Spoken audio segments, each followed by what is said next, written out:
बच्चों आज हम लोग हिंदी में पढ़ाई करेंगे संत रविदास के बारे में, जिन्हें रविदास भी कहा जाता है, गुरु रविदास भी कहा जाता है, रविदास भी कहा जाता है।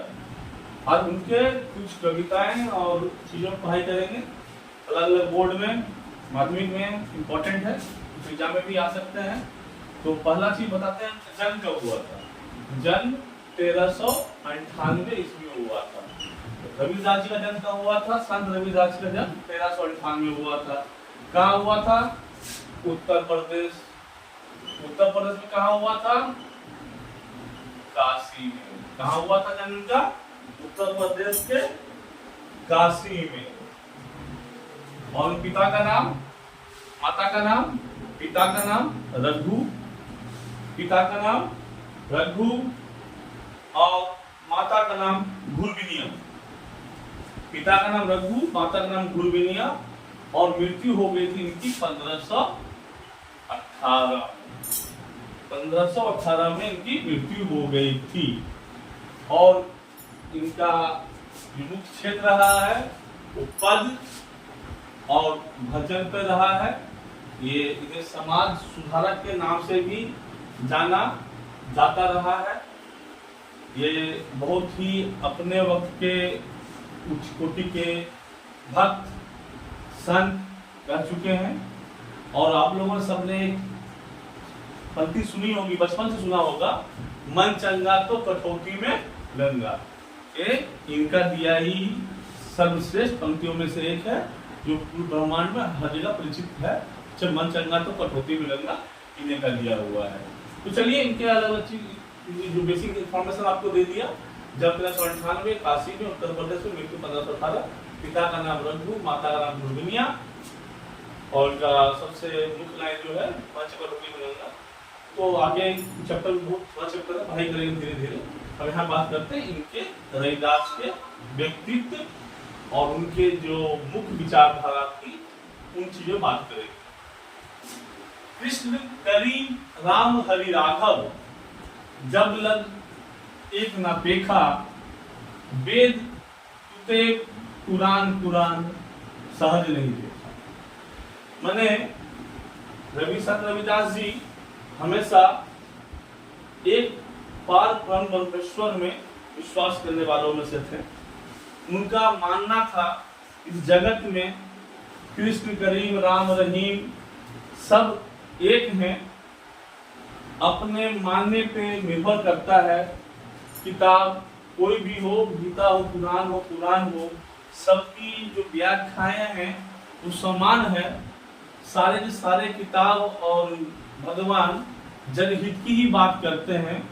जनहित में ही हमें सोचना चाहिए और जनहित के ही काम करना चाहिए। आपने पुराण पढ़ लिया, आपने वेद पढ़ लिया, आपने हरि का नाम ले लिया, लेकिन अगर आप में सच्ची मानवता, सच्ची सहजता और परहित की भावना अगर नहीं है तो भक्ति और वो किताब किसी काम का नहीं है। कह रविदास तेरी भक्ति दूरी है, कह रविदास तेरी भक्ति दूरी है, भाग बरे से पावे, तजी अभिमान मेटी आपा पर, पिकलिक हवे चुनी ठावे। माने रविदास जी जो थे भक्ति भाव में विभोर रहते थे और उनके भजन को और कीर्तन को सुनने के लिए हजारों लोग आया करते थे और सच्ची भावना से इनकी सुना भी करते थे।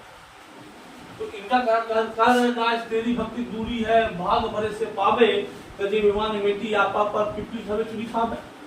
जब तक आप अपने अंदर के अभिमान का परित्याग नहीं करते हैं परहित के लिए, जब तक अपने अंदर से अपने आप को मिटाकर हरि को स्थान नहीं देते हैं, तब तक आप भक्ति के स्वाद का नहीं पहचान सकते हैं, भक्ति का स्वाद आप नहीं ले सकते हैं।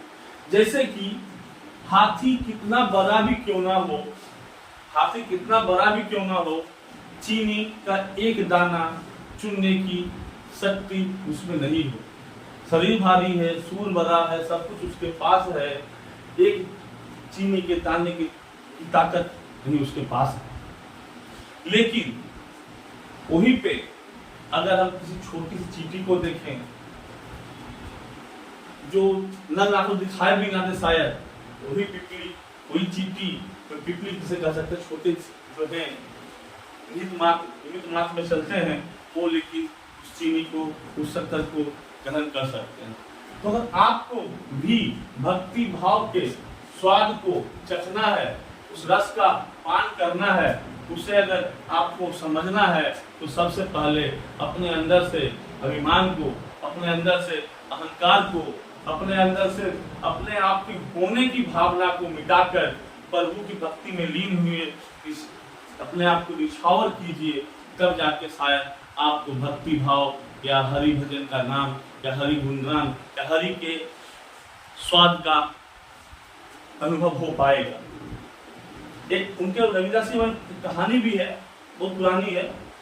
एक बार कोई संत महात्मा थे, बहुत बड़े थे, उन्होंने उनको एक पारस पत्थर उपहार में दिया, जो कि लेने के लिए उन्होंने अस्वीकार कर दिया। मुझे हमें क्या जरूरत है किसी चीज लेने की, ये तो जूते भी बनाते थे, संतों को दानों दे दिया करते थे। तो बहुत ही आग्रह विग्रह करने पर रविदास जी ने उस पारस पत्थर को ग्रहण किया और कहा उस महात्मा से, हे प्रभु, आपने कहा तो हम स्वीकार करते हैं, एक छपरी के उस कोने में रख दीजिए। पारस पत्थर बेटा उसे कहा जाता है, पारस पत्थर में गुण होता है, और लोहे को छू दे पूरा लोहा सोना बन जाता है। ये पारस की अपनी पहचान है और अपनी ताकत है, लोहे को भी छू दे तो सोना बन जाता है। तो रविदास जी ने उनसे कहा, ठीक है, मैं छप्पर के कोने में पत्थर को रख दिया जाए। सॉरी 15-20 दिन बाद जब वही महात्मा उनके पास आते हैं और पूछते हैं, हे संत महात्मा, मैंने पास आपको दिया, क्या किया, कैसा?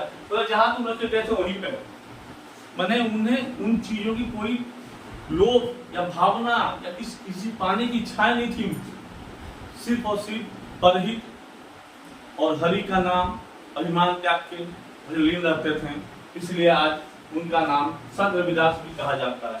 बच्चों आगे पंक्ति जाएंगे, हम लोग पढ़ाई करेंगे, तब तक हमारा चैनल सब्सक्राइब कीजिए, शेयर कीजिए, लगे रहिए।